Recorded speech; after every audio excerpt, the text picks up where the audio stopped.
You would take a walk over to that wooden board there, you'll see the Ten Commandments. The Tenth Commandment is the title of this message. Thou shalt not covet. Exodus chapter 20 and verse 17. Thou shalt not covet thy neighbor's house. Thou shalt not covet thy neighbor's wife, nor his manservant, nor his maidservant, nor his ox, nor his ass, nor anything that is thy neighbor's. Hey, church, what is your neighbor's belongs to them.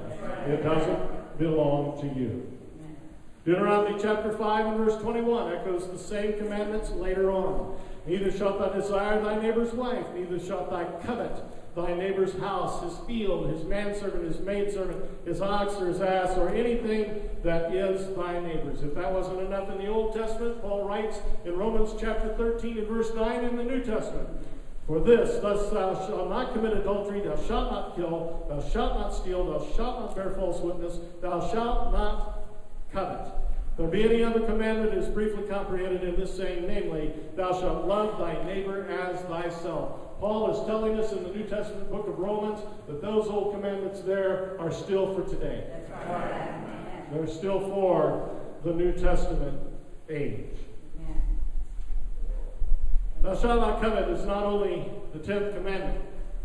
Number 2, it is a matter of the heart. Amen. You know where your treasure is, there your heart will be also. It is my hope and prayer that your treasure is in heaven. Yes, amen. It's a place where rust and dust don't corrupt it. It's a place where thieves do not break in and steal it. Yes. I hope your treasure is in heaven. Coveting is a matter of the heart. Psalm 119 and 36. Incline my heart unto thy testimonies, and not to covetousness. You know, if you want to counter covetousness in your life, give a testimony. Testimony will not only allow you to overcome, the testimony will allow you to get over this area of sin called covetousness. Incline my heart. It is a matter of my heart.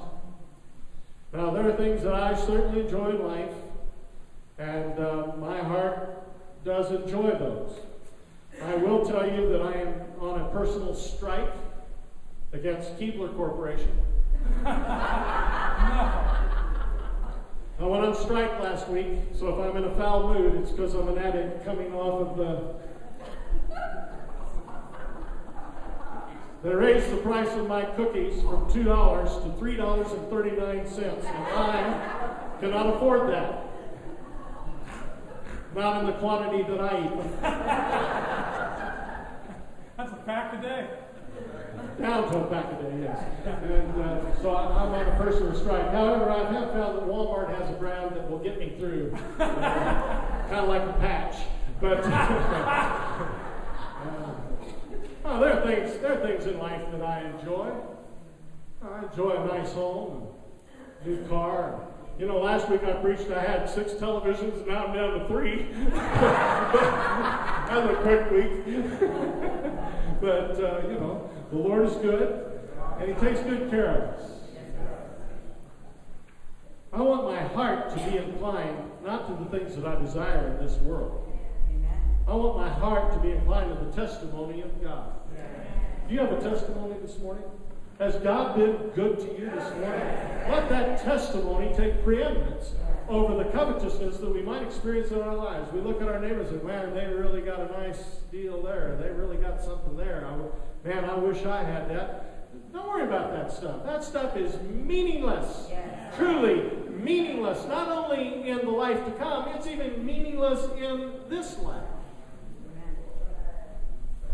Quite often we will discover something at the church or at our house that we will no longer use. And at home, at least, I remember how much I paid for that thing, retail. And quite often, it's of no value, not even in a garage sale. After you've tried Craigslist and a garage sale, it's time just to set it out by the curb. And I'm telling you, just for example, yesterday, Mark had an old desk. We set that out there by the curb. 3.5 minutes later, it was gone. One man's trash. Oh, you knew that, didn't you? It's amazing how many things I had to have in a spontaneous buying decision that end up going out there to the curb. Because things lose their value. Incline my heart to your testimonies and not to covetousness. We've read this one this year, Ezekiel 33 and 31. They came unto thee as a people cometh, they sit before thee as my people, they hear thy words, but they will not do them. For with their mouth they show much love, but their what? Heart. Their heart goeth after covetousness. So I've got to ask you today as I preach this message, where's your heart going? What is your heart desire? What is your heart longing for? Is your heart longing for the things of God, or is your heart longing just for things? It's a matter of the heart. Proverbs tells us how to prolong our days. Anybody here want to live a little longer? You want to live a little longer? Somebody's going to say, well, I don't know. Proverbs 28 and 16. I will tell you this, I wouldn't want to go back and do it all over again. Amen.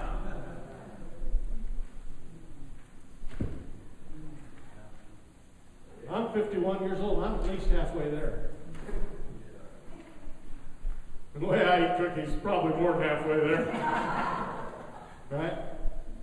Man, I don't want to go back and do it all over again. I'm nearer home than I was yesterday.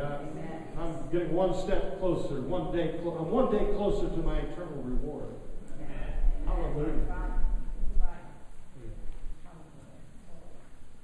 See, I want to see him. Amen. I want to look upon his face. There to sing forever his saving grace. On the streets of glory, you'll find me. You don't have to look for me, just listen. You'll find me. I'm going to lift my voice. Cares all past, home at last, ever to rejoice. Proverbs 28 and 16. The prince that wanteth understanding is also a great oppressor. But he that, help me with the word, he that hateth covetousness. It isn't just enough not to covet.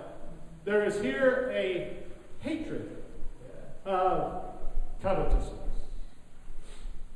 He that hateth covetousness shall do what? Prolong his days. Want to live longer? Then hate covetousness. You know, that is one way to take on sin sometimes. I've known people that were raised in homes with different things, and one told me one time that her parents, her mom and dad, were pathological liars. And she told me, and this is a real truth, she told me that she had to choose, as a young person, she had to choose one of two things.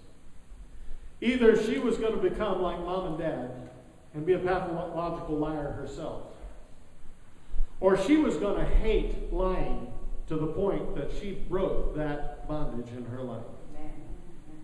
Thank God she was able to testify she broke that bondage in her life. Why? Because she hated it so much. She grew up around it. It'd be like if you grew up around alcoholism, you got to choose. You're going to be like that, or you're going to hate that thing. You see, last week we talked in this series, love not the world, neither the things that are in the world. You got to hate the things that are earthly, that are fleshly, that are worldly. I mean, you want to love God, right? You can't serve God and mammon. You got to choose. Who you going to choose? Who you going to love? Who you going to serve? Who you going to work? You got to serve somebody. That's the only Bob Dylan song I like. You got to serve somebody. That's right. Serve somebody. Who are you going to serve? As for me and my house, we will serve the Lord. This is a way you can prolong your days, to hate covetousness. Not just tolerate it a little bit, but to hate